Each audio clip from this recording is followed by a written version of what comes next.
been over this ground before. There's also the question of, it's a word that hasn't come up much this evening, but it might as well, capital E, evidence. There doesn't seem to be any evidence at all of an afterlife in which all wrongs are righted and all sins are punished.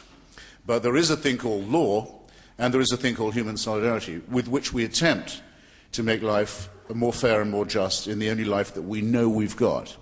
And we'd have to do that, even if, and religious societies do that, even if we thought there was a higher justice and a life to come. We would still have to act as if we had to discipline ourselves and others in the here and now. So adding the supernatural dimension to it, making the God assumption, doesn't make any of these urgent questions, how shall we live with each other, what are our duties, any easier to solve. Contrary to, I think, what Christopher is implying there, Christ's central purpose was not to come to make bad people good. He came to make dead people live.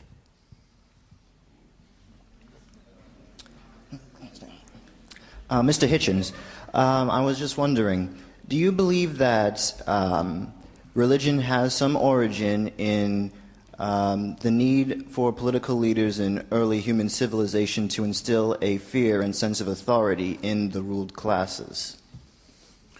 Well, there is a functional and also a functionalist and man-made element to religion isn't doubted by anyone, certainly not by Frank Turek. He would say about the Aztec priesthood, that's all it was a means of coercion by the ruling class and a means of terrifying others and a means of making them believe that there was a priesthood that could control things like eclipses or heal things like plagues.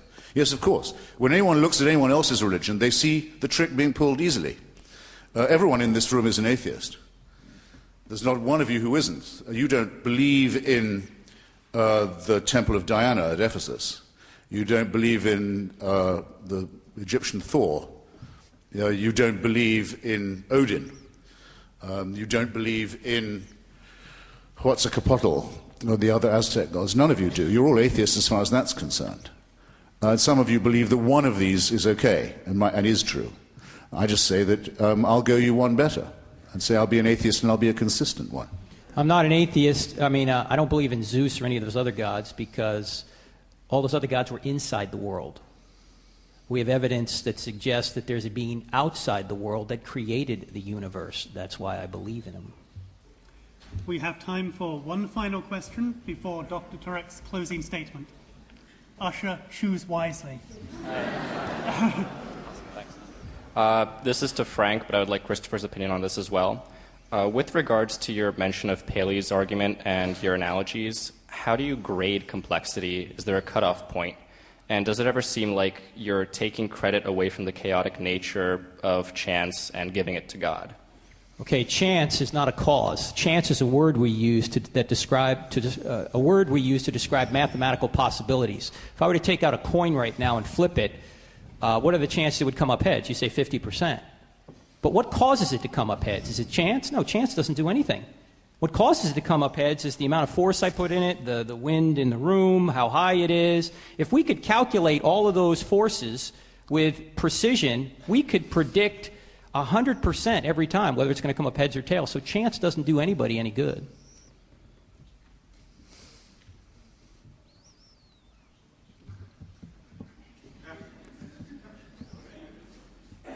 We got time for wasn't for me. Can I suggest one thing? This isn't fair for me to do a closing statement and not him. I don't mind staying longer to have him do a closing statement, and I preferred for him to give one.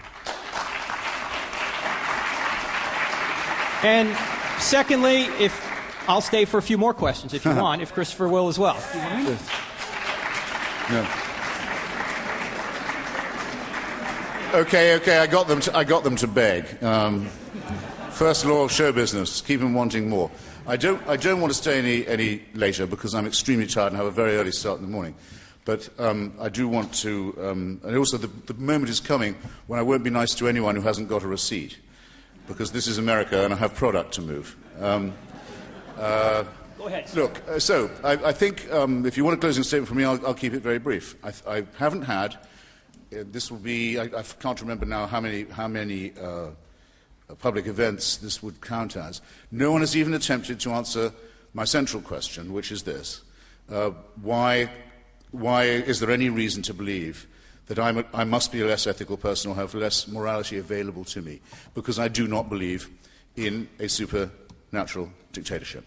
Why am I not just an atheist? In other words, I don't believe there was a prime mover or any need to believe in it. In other words, there is nothing left unexplained if that assumption is not made. That's why I'm an atheist. Why am I an atheist? Because I don't believe there has been a revelation of God. I don't believe he's ever shown himself to us.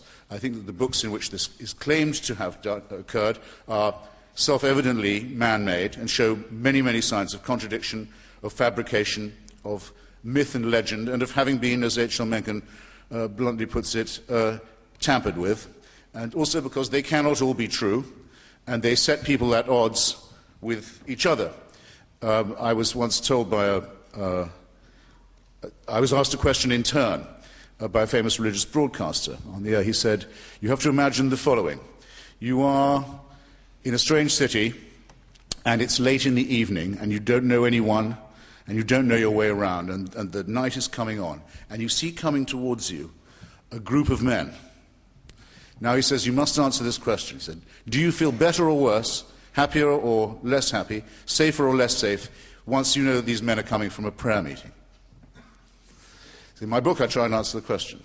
I say, well, just without leaving the letter B, I have been in those circumstances in the following cities: Belfast, Beirut, Bombay, Baghdad, and one other. Let's just do the first four. If anyone's ever spent any time in Belfast, they'd know right away to try and find a place of hiding and safety if they were caught on the streets when the churches were letting people out at dusk. Or there's hardly been a non-religious murder in Belfast in the last 30 years. It's a very dangerous place to be once the religious are abroad, especially if it's gangs of men, as specified in the question.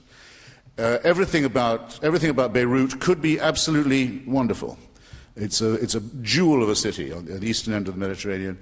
It's the capital of a wonderful country that has all kinds of resources and all kinds of attractions. And it's been, for decades, a hellhole because of the confessional system that insists that political power is allocated only to people who can show that they're members of a faith. It doesn't particularly matter in the Lebanese constitution which faith. There's a pecking order, but it has to be confessional. And as a result, Lebanon is retarded in its development, unsafe at almost any time of day, most especially when the churches and the mosques are letting people out onto the street. That's when to be most careful.